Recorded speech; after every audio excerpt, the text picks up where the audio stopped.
This is one of the strange things about religion, the strange thing about church, the strange thing about God.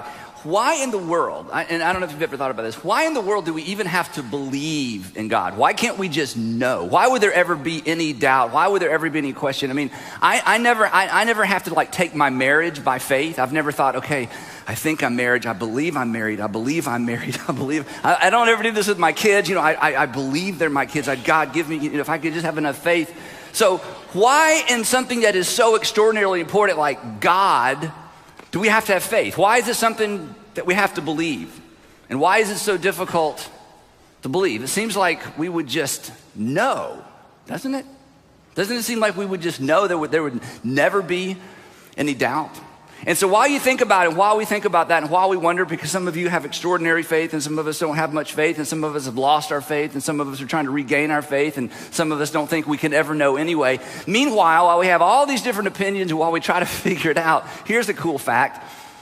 Today, we are all together, regardless of what you believe, we are all traveling at 67,000 miles an hour around the sun. And there's not even a breeze outside. And not only are we all traveling 67,000 miles around the sun, we have all been traveling 67,000 miles an hour around the sun. That's about 20 miles of blink. Blink, 20 miles, 20 miles, 20 miles. We've been doing this our whole life with no effort. And as you may know, we're in what often is referred to as the Goldilocks zone. The Goldilocks zone is the earth is the exact distance away from the sun so that we don't burn up or freeze. It's not too hot. It's not too cold, and everybody said, it's just right. That's right. That's the Goldilocks zone. While we all struggle with whether or not we believe in God or whether or not we believe in a personal God. So let's begin the conversation. Who needs God? Who needs God? And do we really need God? Some of us say yes, but we don't always live like it, right? Some of us say no, but we find it really difficult to completely dismiss God. I have a new friend who is an atheist, who used to be in ministry. And I asked him the other day, and I wasn't trying to have a gotcha conversation. This was just a genuine conversation. I asked him, kind of laughing, I said, do you ever accidentally pray? And he said, yeah, sometimes it's just sort of a response. I said, I know, it's even when we are absolutely sure there's no God, it's really difficult to just kind of get God out of our system. For some people, the question isn't really, you know, do we need God or who needs God? For a lot of people, the real question is, do we need religion? You know, who needs religion? And more Americans than ever are giving up on or backing away from religion. And the reason they're pulling away from religion and pulling away from God isn't because atheism is all that attractive. It's just that religion is less attractive. Religion is less so. In fact, more and more people in our culture, more and more people in the United States would say, Andy, religion is actually the problem. You know, we were brought up to believe that religion has answers, that religion is the solution. But more and more as we look around at what's happening in the world, it's easy to come to the conclusion that no, the truth is religion is the problem. Now, something really interesting happened that you may not be aware of. Right after 9/11, when the World Trade Center the Twin Towers were destroyed, the Pentagon was attacked. Right after that, there was an initial surge in this country around all things Christian and all things Jewish and basically almost all things religious.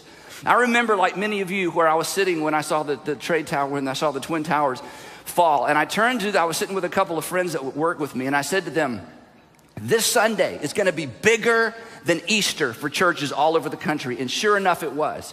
The next Sunday, churches were synagogues. Everything was packed. Everybody that next Sunday, everybody who hadn't been to church in a long time or weren't even sure what they believed, the churches were flooded. The second Sunday after 9/11, the churches were flooded. The third Sunday after 9/11, right back to normal. And then something else began to happen that perhaps you weren't aware of, but we've all been affected by. There was then this sort of surge, this sort of anti-religious surge that happened in our country. In fact, immediately following 9/11, neuroscientist Sam Harris began writing a book that would eventually be published called The End of Faith.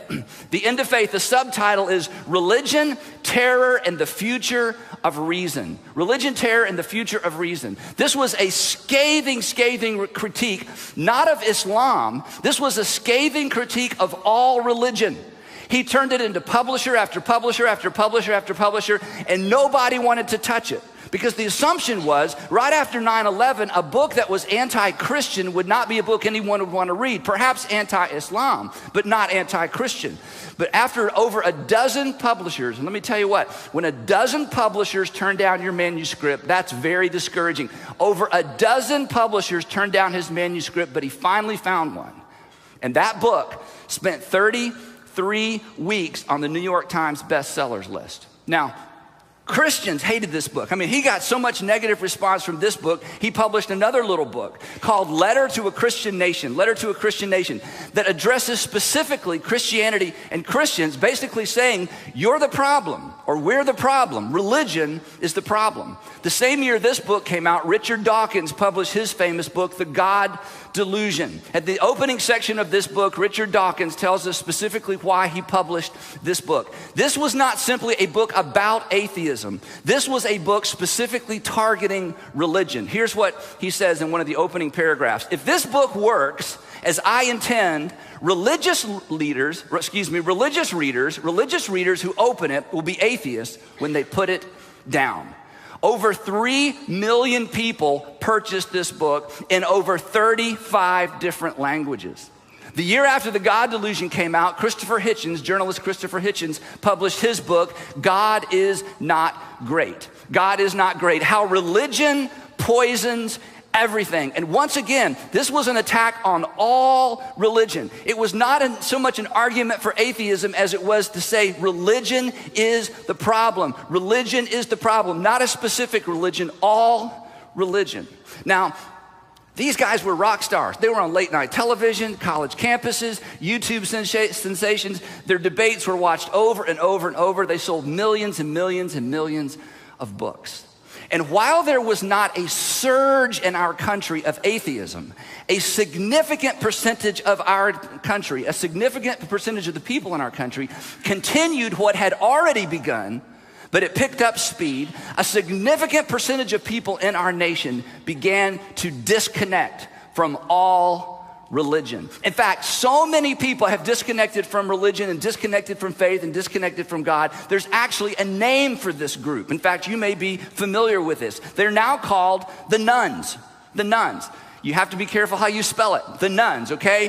These nones are non-affiliated. They are non-affiliated. It's about 23% of the US population. About 35% of millennials would say, we're just not affiliated. Mostly male, mostly left-leaning politically, theologically agnostic or apathetic. In other words, they don't know, they don't care, they just don't need it.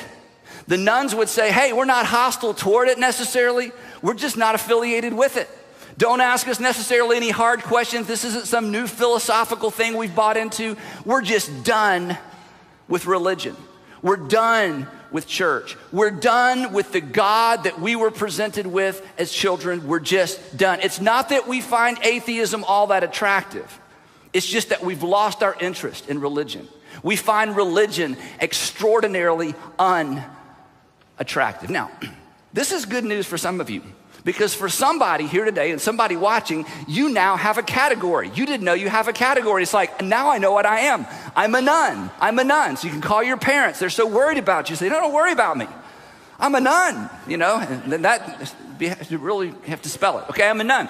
For some of you today, you're in one of our buildings. When you get in the car, to go home, you'll be able to turn to your husband, your wife, your boyfriend, your girlfriend, your parents, and say, "Hey, I know what I am. I'm a nun. I'm a nun. I'm just not interested. I'm just not affiliated. I don't buy it. Don't ask me a bunch of hard questions. I'm still thinking it through. But here's what I know for sure: religion and the God that I was presented with as a child have lost their appeal." Now, obviously, I cannot speak for all religions. I would never pretend to do so.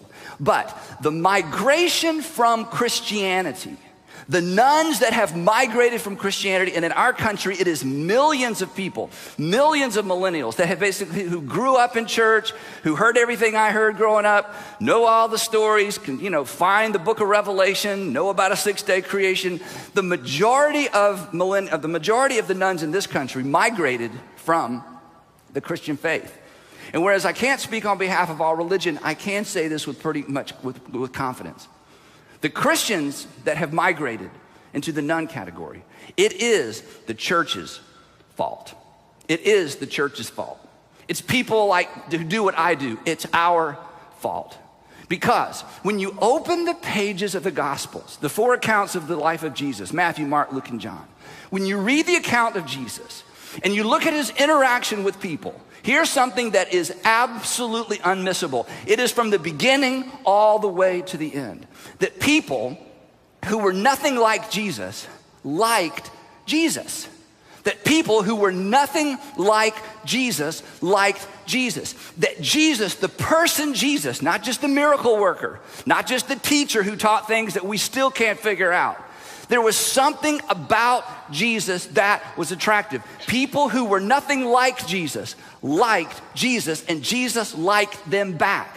And the church is supposedly the body of Jesus. So, if Christianity is not compelling, if Christianity is so easy to migrate away from, I'm convinced it's because we have the wrong version.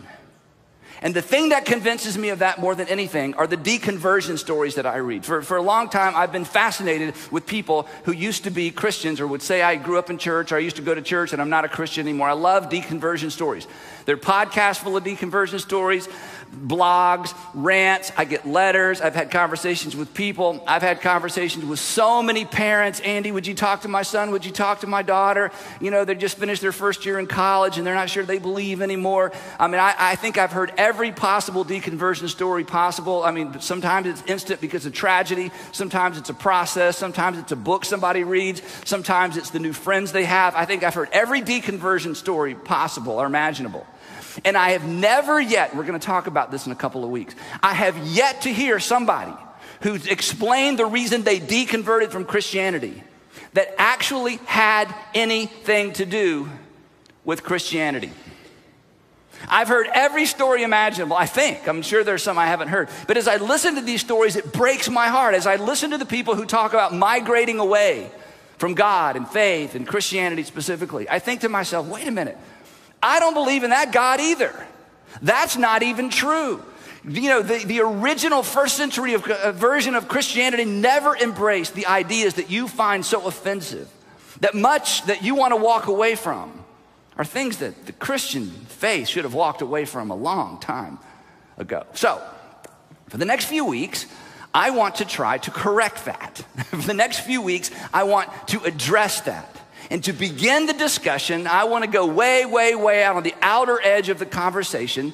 And I would like to begin with an update on atheism. In fact, today's message is called Atheist 2.0. Atheist 2.0. And the reason I want to do this is not because so many people have checked the atheist box, not because so many people have stepped across that line, but because so many people in our country have stepped toward that line. Because when you step away from faith and when you step away from God, especially when you step away from faith and you step away from God without considering what you're stepping toward, oftentimes people find themselves in a situation they never meant to find themselves in. Bottom line is pretty much this. You cannot move away from something without moving toward something else. And the good news is this.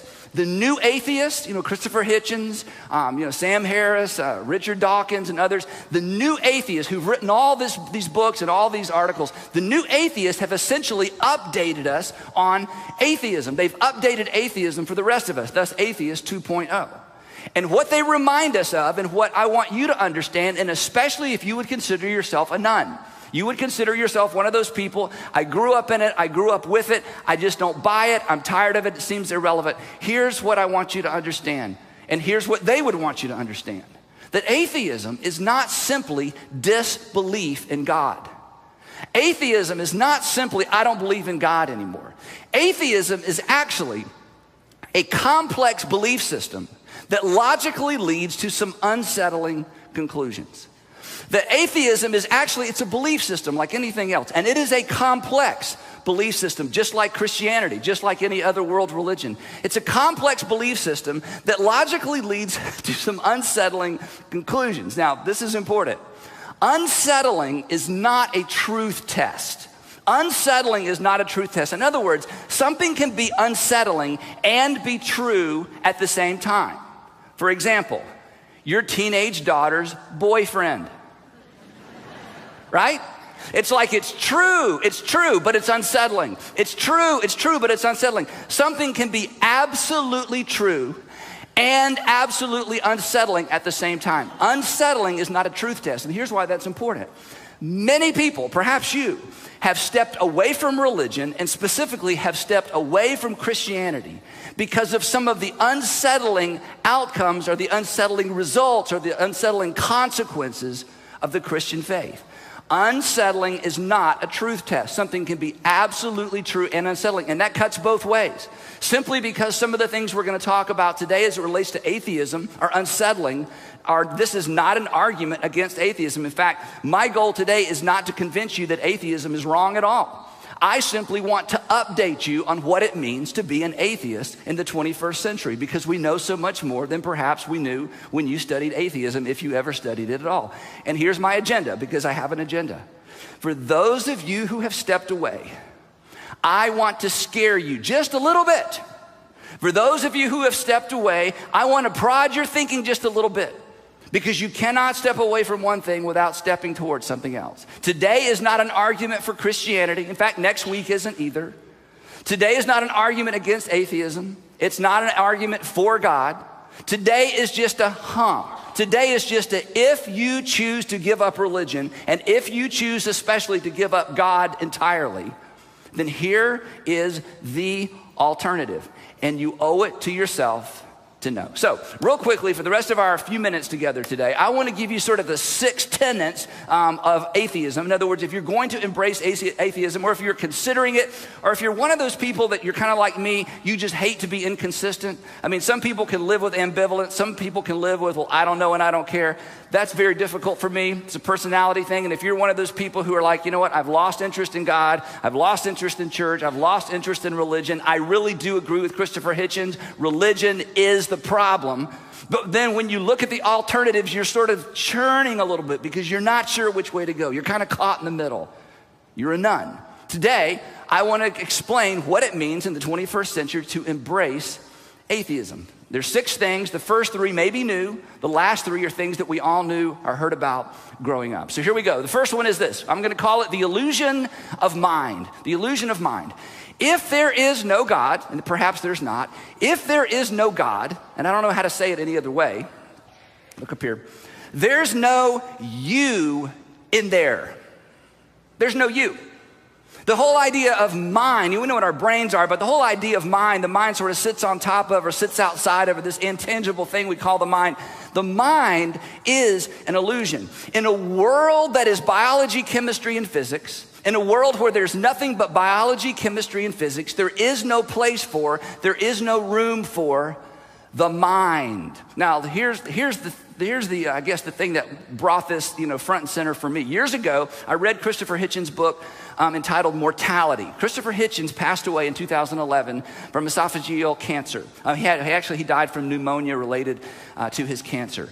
When he realized that essentially this disease was a death sentence, he decided to write a book. He was a journalist. He's an atheist. He's one of the new atheists. He decided to write a book and basically chronicle or journal the final months or year or weeks of his life. In fact, I read this book a long time ago. If I remember correctly, I think the last 2 chapters are like sentences. He was at the very end, and all he could get out as he was dictating toward the end, I believe to his wife, were just some sentences. So this is basically the journal of a dying atheist. It was a fascinating book. Now, you're looking at me like, you read stuff like that? I'm like, yes, this is the kind of stuff I read. Isn't that encouraging? Anyway, I'm reading it because it was fascinating. I mean, I grew up in this theistic worldview where, God and heaven, that's what I've grown up believing. So here's a guy who's going to go all the way out with, when it's over, it's over. So in the book, because he was dealing with cancer, he would have conversations with his doctors constantly. And his doctors would say things like this. These are the types of things doctors say. They would say, Christopher, your body is fighting, your body is trying, your body is reacting to. They kept responding to his body, his body, his body. And in the book, he said, I finally said to my doctors, I don't have a body. I am a body. I don't have a body. I am a body. Now, when I read this, I closed the book and I thought about that. I thought, that's it. If there is no God, if everything is chemistry, biology, driven by the laws of physics and the laws of nature, then that's true. There's no Andy. This is, I am just a body. And I thought, I'm going to try to live this way, because I don't think you can. But I thought, I'm going to try for a couple of days. What would it look like to live your life as if you are just a body? And my 3 kids, just bodies. Sandra, just a body. All of you, just bodies. My friends' bodies, staff bodies. All it is a bunch of biology. There's no me. There's no you. There's just biology. Wow, it was so hard. It was so difficult, because the whole idea that there's mind, that there's something beyond biology, is so ingrained into our experience. But he's right. He's right. If there is no God, there is no you. There's just biology. Now, that may be true. That's just one of those uncomfortable conclusions that you have to embrace if you decide you don't need God. The second one is the illusion of free will. And this may be a new one for you. In a world that's governed by physics, the laws of physics, there is no room for free will. Everything is determined.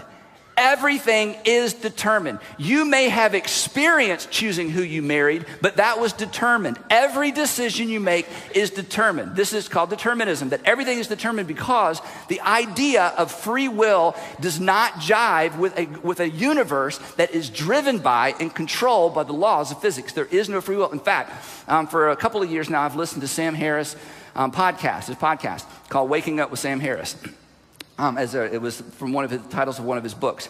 And one time I listened to the podcast, and he was complaining, or he was talking about how oftentimes he's misquoted. Oftentimes Christians, take things that he says out of context. And he was kind of complaining, kind of tongue-in-cheek, about being criticized and taken out of context and attacked unfairly, and people, all that stuff. And then he stopped and he says, he said, I realize I have no right to criticize my critics. They have no choice in the matter.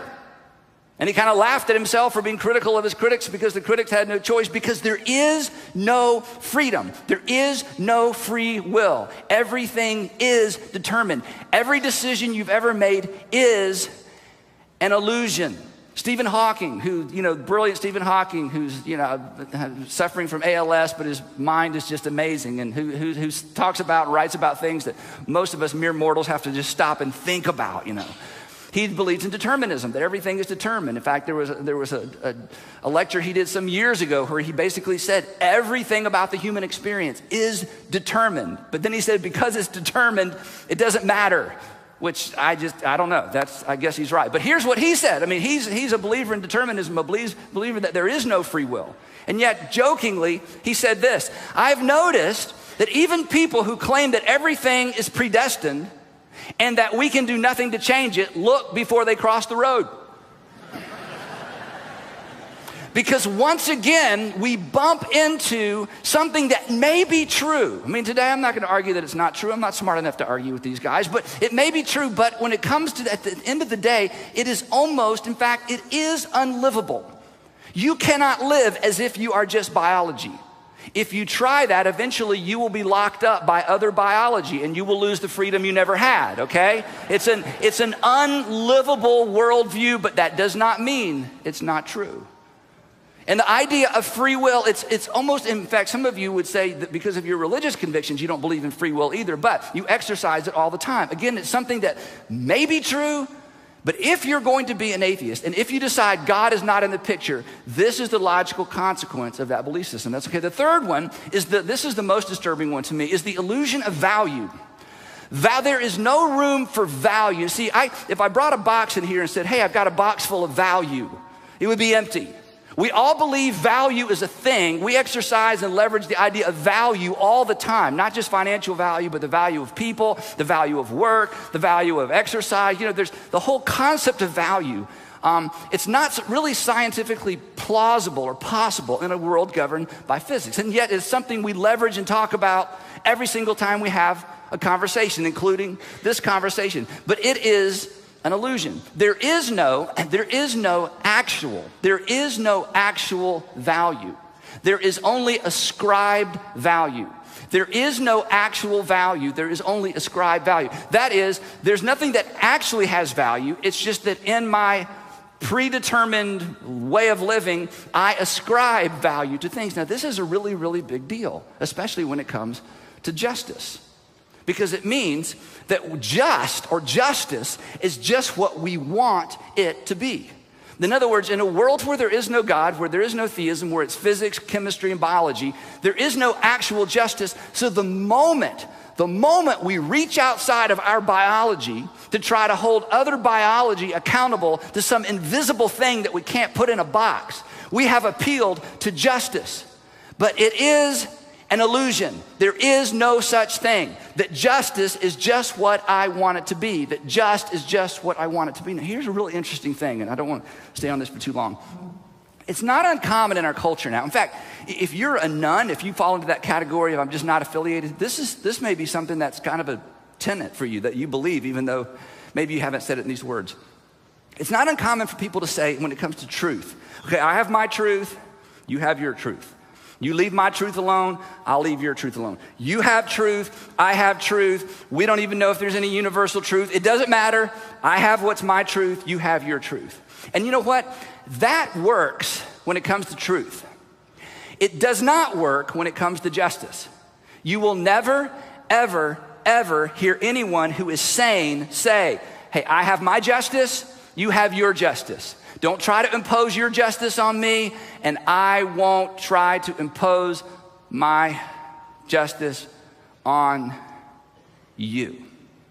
When it comes to truth, I can have my truth. When it comes to justice, I want you to be accountable to my sense of justice. But I'm telling you, when you extract theism, when you extract God, when we are left with physics, biology, and chemistry, value, the sense of ought, the sense of ought not, it all goes away. There is no such thing as value.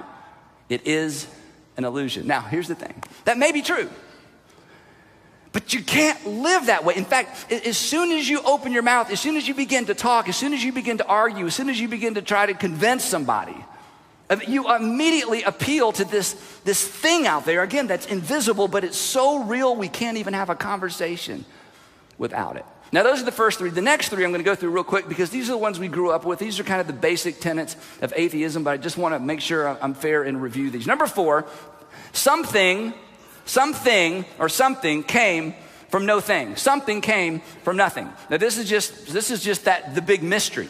It's the what happened before the Big Bang, and you can't really say what happened before the Big Bang because nothing happened. And you can't say what was before because before is like a time term, and there was no time. That when the Big Bang happened, suddenly there was time, matter, and space. Well, after the Big Bang, there was suddenly time, matter, and space, and there were the laws of nature, and there were the laws of physics that govern all that.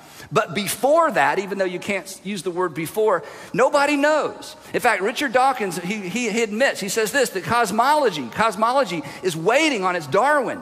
That Charles Darwin gave us, natural selection and evolution. But we're still waiting on someone to come up with a plausible theory. We're still waiting for somebody to come up with a believable hypothesis. We're still waiting for somebody to come up with something that isn't so extraordinarily improbable that it really falls into the category of impossible. We're still waiting on someone to come up with a theory that explains why anything exists. You believe, and maybe it's true, that there was nothing and there was something. The fifth one is that first life emerged from no life. The first life emerged from no life with no help. That the first life emerged from no life with no help. And again, you study this in school and you've heard people talk about this. And because most of us are so far away from this problem, it seems simple. We talked about that a few weeks ago. The further you are away from a problem, the simpler it looks. Well, what could we get further away from than the formation of first life? That's about as far away from anything as we can get. So for those of us who don't live in that world, the idea of no life becoming first life or simple life seems maybe like a simple problem.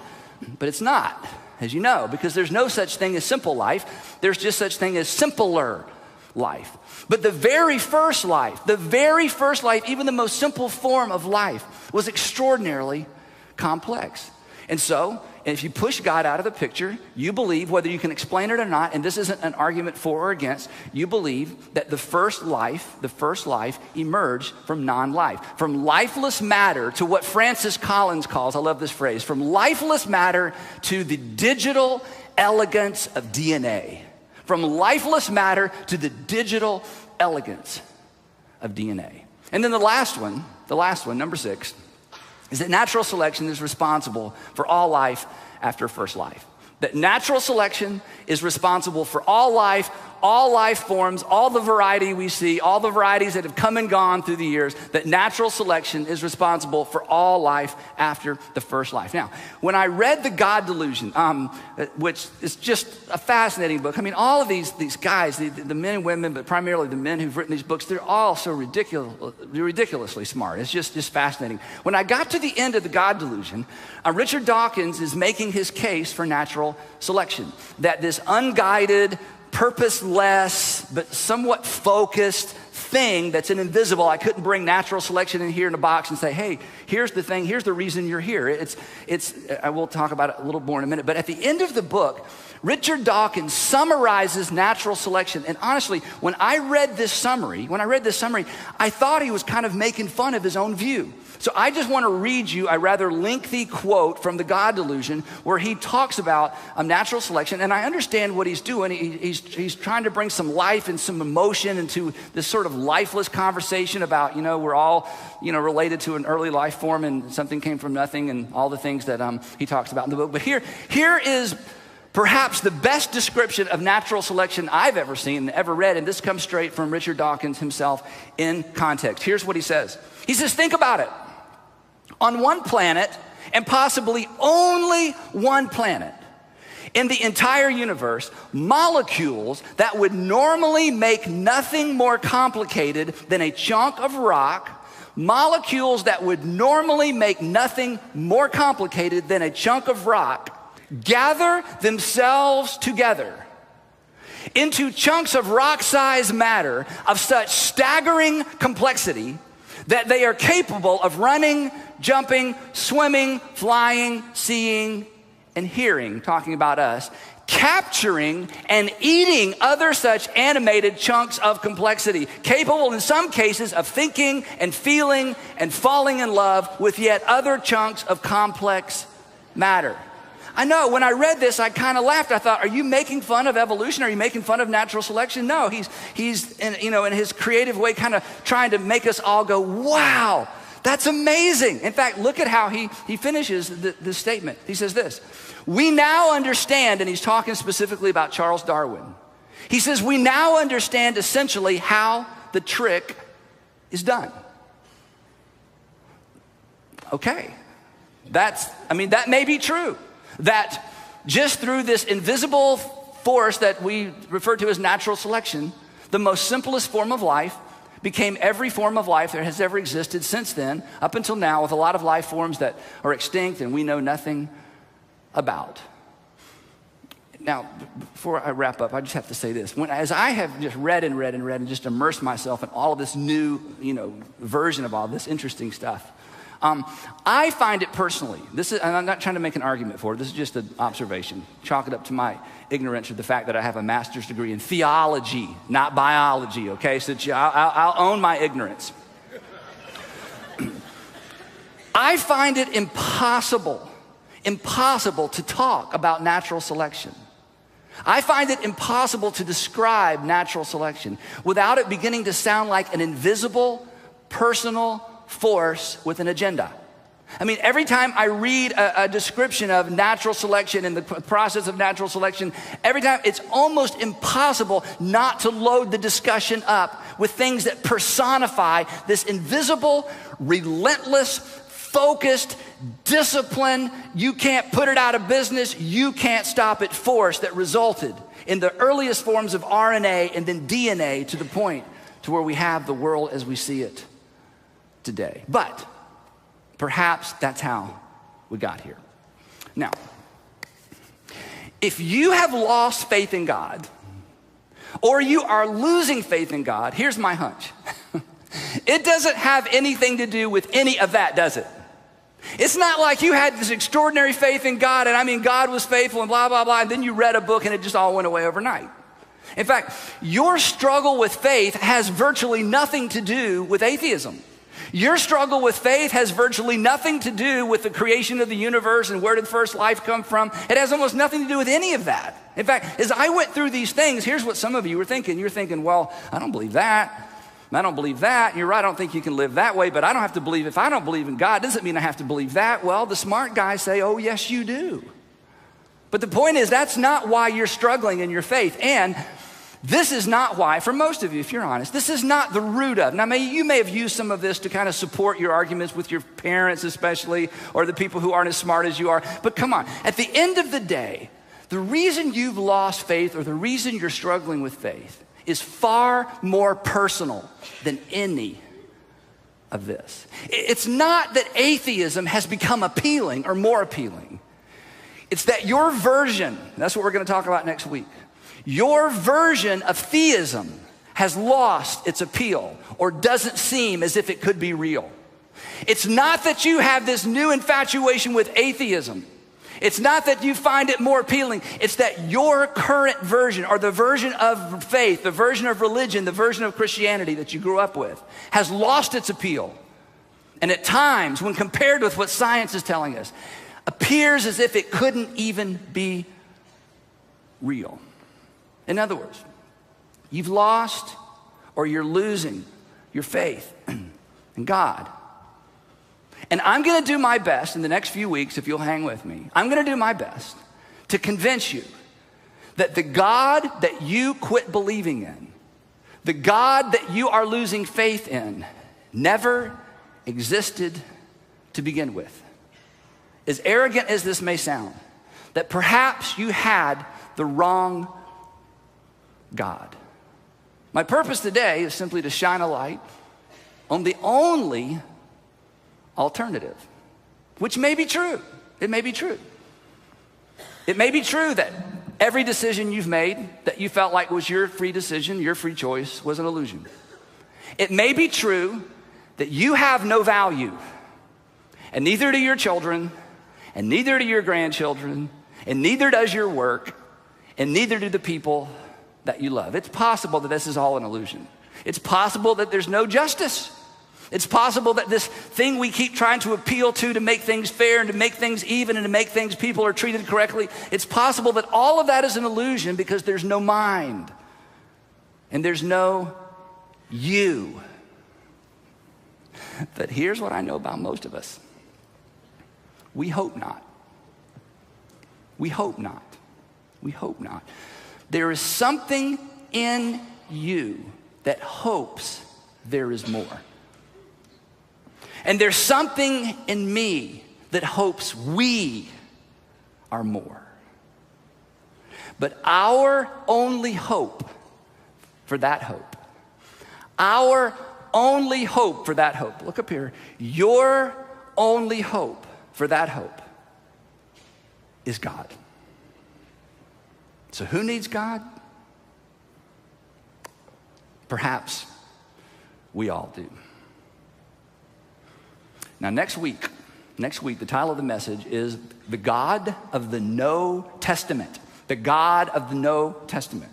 You need to be here next week because I'm going to talk about the childhood version of God that many of us grew up with.